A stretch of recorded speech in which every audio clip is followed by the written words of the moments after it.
If you can take the measure of a man by those he calls his friends, then surely the measure of a businessman is taken by those he calls his employees.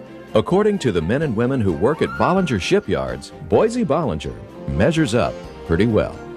Boysie, he's a genuine guy. He's genuine. When he says he likes quality built in, he means it. He really means it. It's from the heart. Boysie comes out here. He comes out, he sees what people do. He talks to people. He's not one of these executives that stays behind a closed door all the time. Donald Boysie Bollinger was born and grew up in the South Louisiana he still calls home. Boysie's name is Donald, just like my father, although he's not a junior. But my mother was so happy to have a son. Their children were born late in life. And she used to call him Boy after the little character in the Tarzan movies, and that eventually became Boysie and never left him. Everyone knows him as Boysie. Bollinger Shipyards is a family business, started by Boysie's father, Donald Bollinger, known to his employees as Mr. Donald. After earning a business degree at the University of Southwestern Louisiana, Boysie came to work here in his early 20s.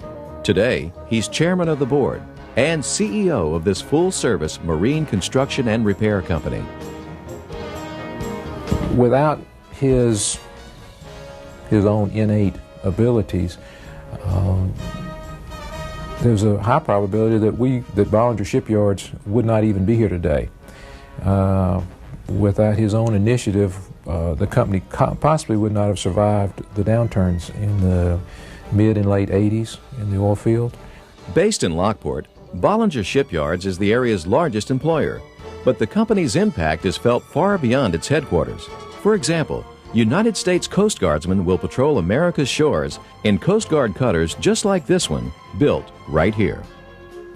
He single-handedly secured the Coast Guard contract that put the work in the yard and provided employment for the local families that brought us through that difficult time. It's the best place, best shipyard I've ever worked, ever. And I've worked at 3 others.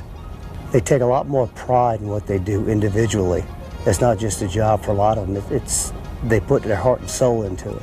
And that attitude, the desire to do the best possible job all the time, comes from the top down. Not too many places you work where the man that owns the company is going to come out and shake hands with all his employees and know what's going on at the time, you know. Boysie Bollinger walks in powerful circles. He counts among his friends Louisiana governors, past and present, and he's rubbed elbows with several presidents before, during, and after their days in the White House. But his real friends are right here, hard at work, helping their boss continue the astounding success of Bollinger Shipyards. This is just a real good place to work. There's a lot of family here at Bollinger, and we really take care of one another. And that means a lot more to some than money. I love his passion about everything he does. He works hard, he plays hard, whether he's fishing at Grand Isle with all the family or leading one of these great groups. His passion and enthusiasm is so catching. Respect for the work and respect for the workers. A commitment to the continued success of the family business. These are the qualities that have helped Donald Boysie Bollinger earn the name Louisiana Legend. Join host Gus Weill as we meet a true Louisiana legend. I am in Lockport, Louisiana, and my guest is not only Mr. Lockport, but he could easily be Mr. Louisiana in several other states. He's Donald T. Boysie Bollinger, who told me it's okay to call him Boysie. He prefers that. It's good to be with you today. Good being with you, Gus. Boysie, when it first dawned on you that this monumental enterprise, the Bollinger Shipyards, that one day you were going to have to run it, how did that hit you? And when did it hit you? Well, actually, Gus, it wasn't a monumental enterprise. I grew up in this business when it was very small. I spent my whole life here, my whole career here, and I don't think of it as a huge enterprise. I think of it as something that we continued to grow over those 50-some-odd years. Obviously, I wasn't here on day 1. I was here about day 4, year 4. This business was about 4 years old when I was born. But it was a pretty small business when I came in, and when I finished school, it was very small. We had one shipyard, small, on the banks of Bayou Lafourche. It was a substantial small business for a small town. But we've since expanded it pretty regular and pretty consistently, and we've grown to be a substantial economic engine. You've got shipyards virtually all over the place. Yeah, we have 14 locations between Houston and South Texas, all the way to East New Orleans, and pretty much all along the Gulf Coast in between. Was that expansion necessary? I'm talking about the different locations. It looks like that would present huge problems. Well, it does. It's challenges. But my father asked me one time, what was I trying to create? What kind of monster was I trying to build here? And I said, you know, we have never varied much from the original business we started in. We started in shipbuilding and repair, and we're still in shipbuilding and repair. We're big in it.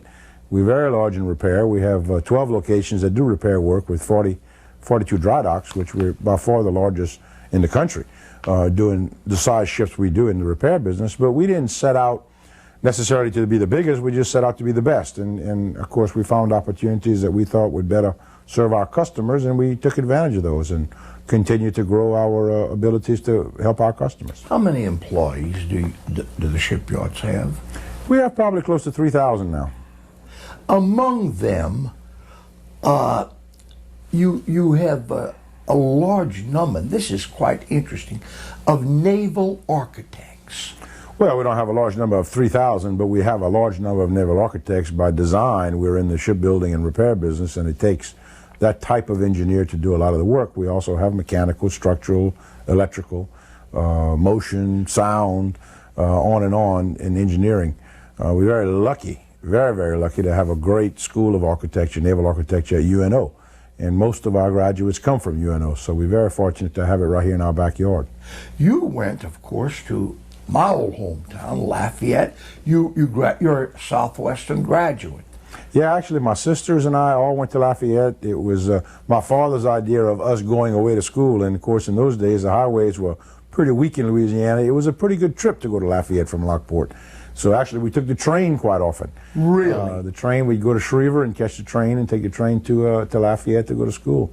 But it was about as far away as I had been at that stage of my life, and it was like going to any other school in the nation as far as distance was concerned. So Lafayette was going away to school for us, as opposed to going to Nicholls, which is something we're very endeared to and we are very supportive of.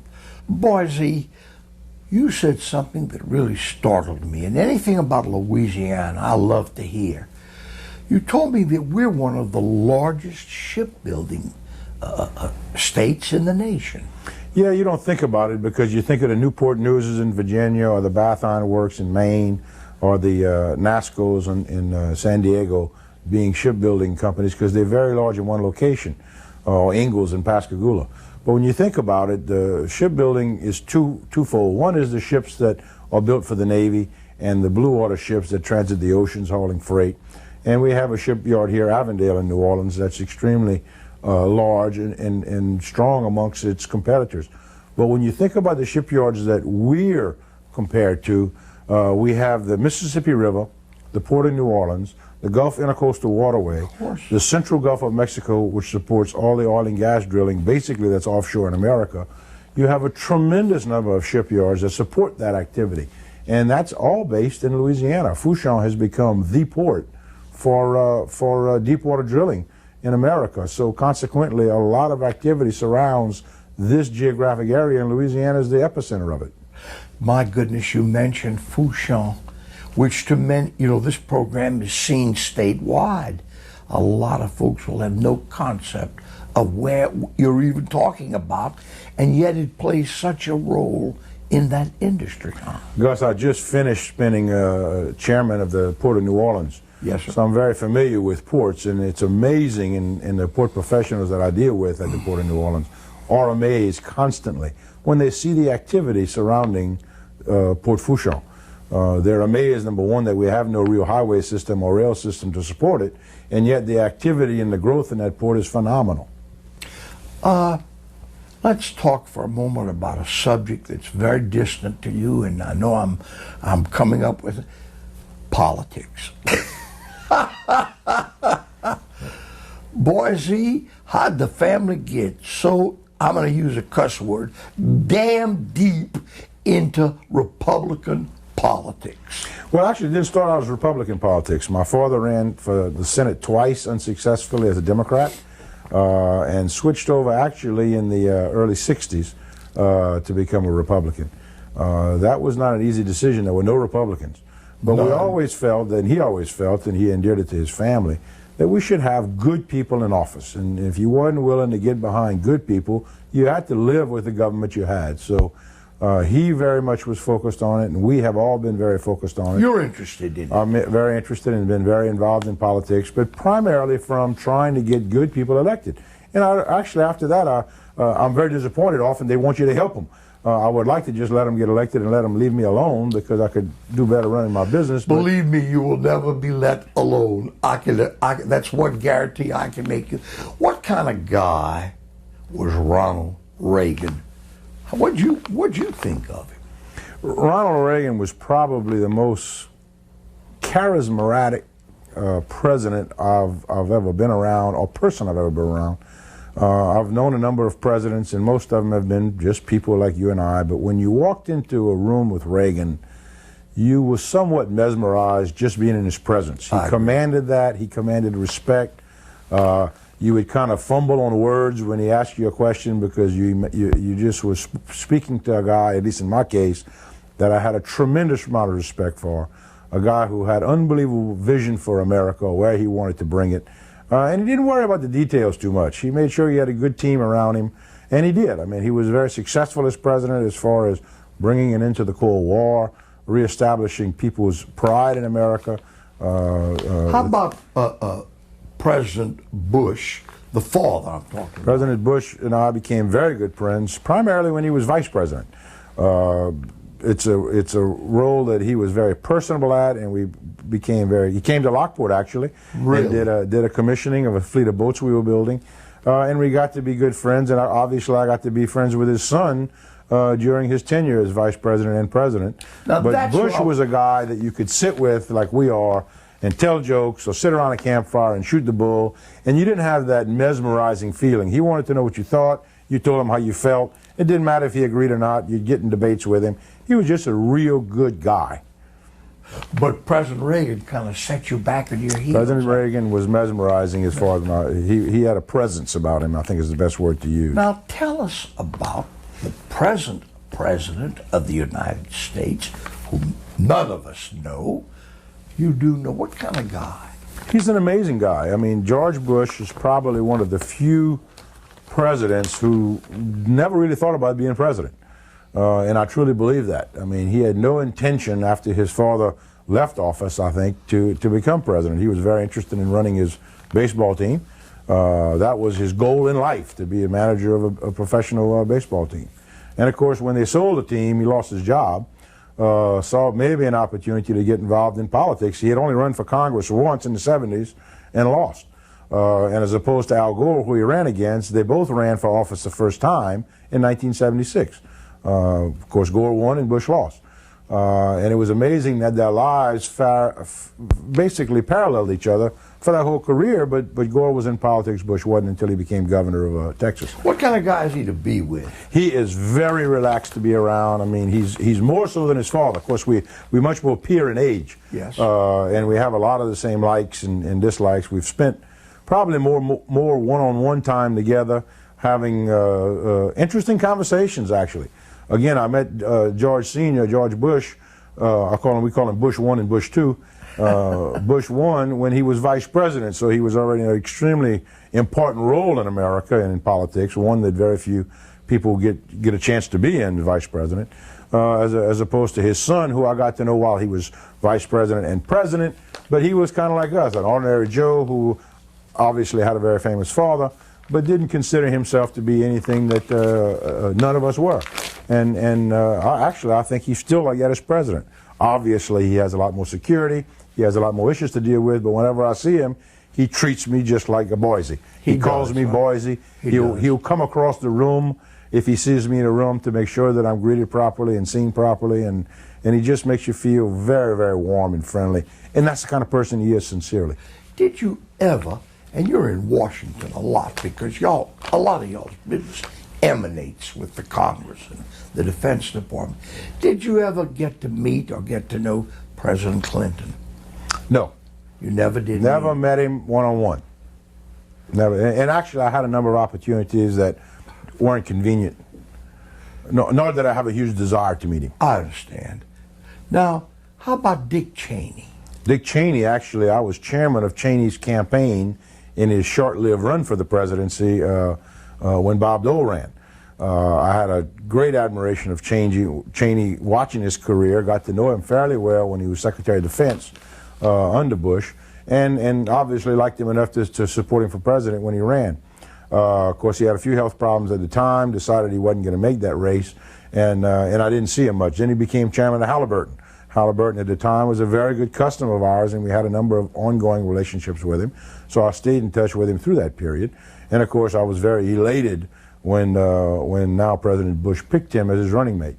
So I think Cheney is going to be a wonderful vice president, very much like Bush's father was, very subservient to the president, very much a team player. I think he's irreplaceable. He's a wonderful executioner of Bush's ideas, and especially in personnel. Did you find the young Bush, our present president, to be a fairly intelligent man? Extremely.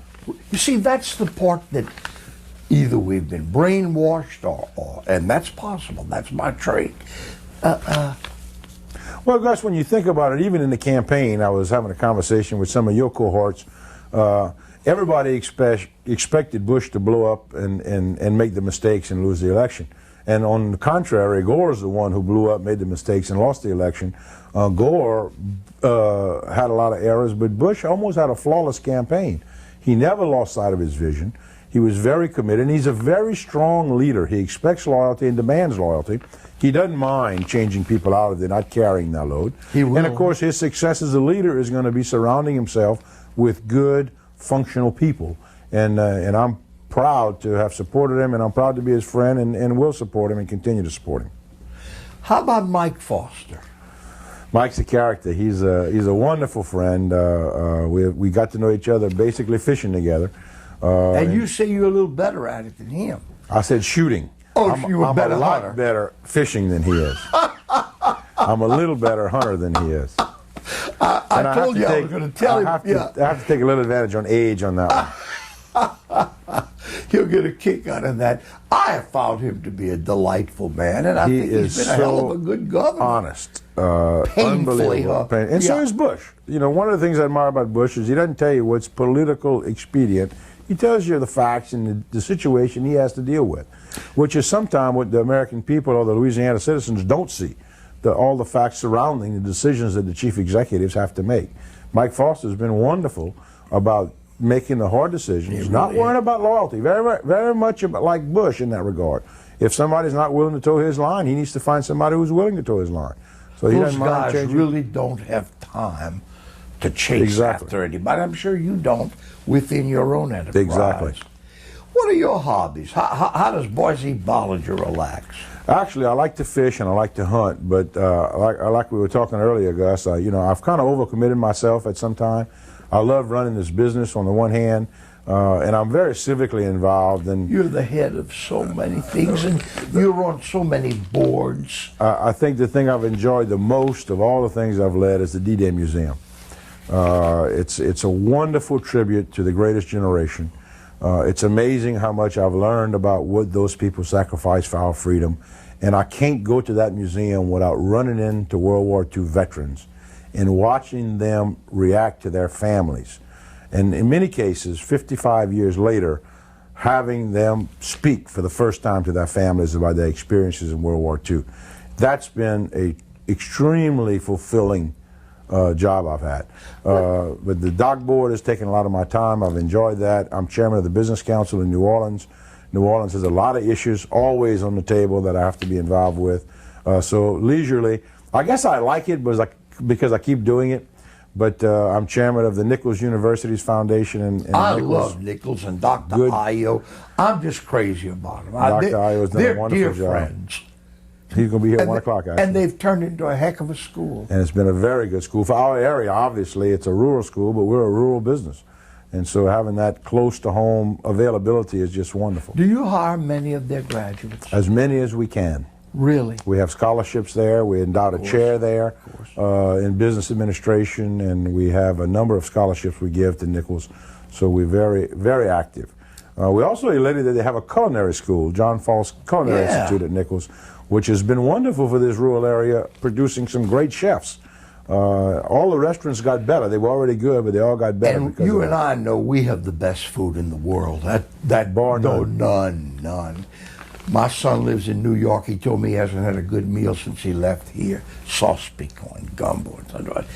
What is the future for the Bollinger Shipyards? Well, I think the past is a good indication of the future. I think we're in an industry that's still exciting, especially right now with the shortage of oil and gas, and Louisiana is at the epicenter of a lot of that for America.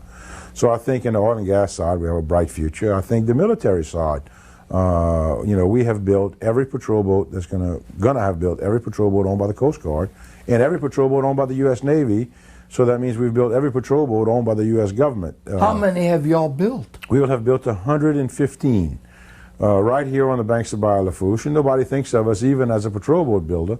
We're the largest patrol boat builder in the world. We're very, very much at the front of everything we do, but for the largest repair yard in the world as far as our size ships. So I think we're just going to continue to grow our business and do what we do well. And can support our customers because they're all optimistic about their future, and we want to be part of that success. You must be a pretty fair country salesman, too. I'm a little Cajun from Bayou Lafourche. I love that. I learned some of that from you, Gus. Shame on you, Boysie. But I got to tell you, though, to build an enterprise like you all have done, first, of course, the old folks, some who are no longer with us, but then for you, when you took it over to expand where y'all are now virtually all over the place, that's a heck of an accomplishment. Well, you have two sides of running a business, Gus. You have the revenue side, which is your relationship with your customers and your ability to get work. But more importantly, you have the production side, and that's people. We can all buy tools, but getting people to run tools and work is extremely important in today's society, as it is in the workforce. We spend a lot of time making sure that our relationship with our employees is strong. My whole board of directors every year meets with every single employee in this company. Now, if you think that's not exhausting for the board, my gosh, it's unimaginable. We have crew changes in Texas City, Texas at midnight. It's not exactly the best place to be at midnight, and we're there with the whole board having a dialogue with our employees because we care about what they think. Is that your innovation? Yes, because it is. I've never heard of it. It is my innovation. I Any- learn so much by knowing what's important to our people. And by learning that, you can better address what's their issues. I mean, my negotiation skills have always been listen first what's important to your customer, try to match to that what's important to you, and usually you end up with a very happy situation. It's no different negotiating with your employees. Well, Boysie, on behalf of your fellow citizens of Louisiana, there are about 4.5 billion of us, you and your family have contributed so very much to this state, and we don't have the time for me to talk about your civic endeavors. I mean, it would be enough for 100 men, but I want to thank you, and you've been a wonderful host. Thank you, Gus, and I'm honored by the award. Good, sir.